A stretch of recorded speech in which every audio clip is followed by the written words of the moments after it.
Okay, Game of Thrones. So if you're like me and you're just getting into HBO's Game of Thrones and like me you didn't read the books, here's a little something to keep up with the characters. About 15 years before the series starts there was a civil war. You see, the king, Aerys Targaryen, was a bloodthirsty mad lunatic, so many of the aristocratic houses rose up against him and killed the king and most of his family, with the exception of his children Viserys and Daenerys, who escaped. They are assisted by Mobitus, a magister of the city of Pentos, and Mormont, who used to serve the old king. When the show starts, they are forging an alliance with the Dothraki, who are a bunch of badass barbarians, by marrying Daenerys to their king called Drogo. He is a gigantic bearded man who does not wear a shirt, does not smile often, and likes killing things. He is an enormous badass. Viserys hopes the Dothraki army will put him back on the throne. Unlikely, because Viserys is a bitch. The throne is currently held by Robert Baratheon. He is a fat man who likes to eat, drink, and make fun of people. He's pretty cool. He has a bunch of knights and vassals under his command. So far, they are kind of useless.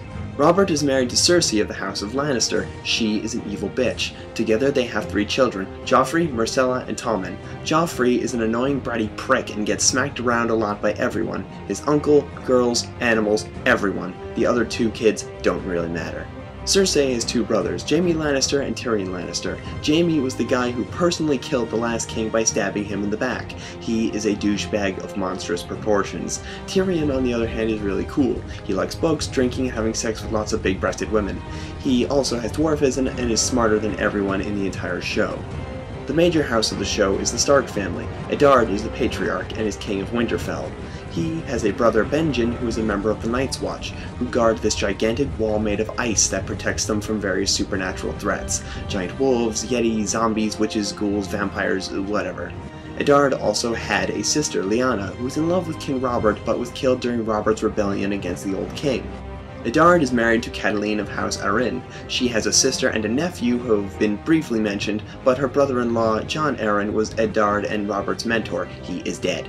Eddard and Catelyn have 5 children, Robb, Sansa, Arya, Bronn, and Rickon. Robb is next in line for the throne, Sansa is to be married to Joffrey Baratheon, Arya is a tomboy who likes swords and fighting, she is a badass, Bronn is a precocious kid who likes adventure and as a result bad things happen to him, Rickon has barely been mentioned. Eddard also has a bastard son, Jon Snow, who is going to be a member of the Night's Watch, and although he cares for his half-siblings, he is an outcast. There are also a bunch of surrounding characters in House Stark that haven't really got a lot of screen time. However, there's also a bunch of crazy stuff in this world. There are supernatural forces present, and there is a vague magical presence in this world. Dragons did exist at one point, and Daenerys was given 3 petrified dragon eggs as a wedding present. There are also giant wolves called dire wolves. Each of the Stark children has a dire wolf pup as a pet. They are simultaneously adorable and awesome because they tear people apart. The seasons in this world are pretty crazy. The seasons last for years, even decades, making for some very confusing agricultural customs. At the show's beginning, the summer has lasted for 9 years, and everyone is worried because, as everyone keeps stating, winter is coming. And there is no telling how long it will last. Okay, with me so far? Cool. Let's have some fun.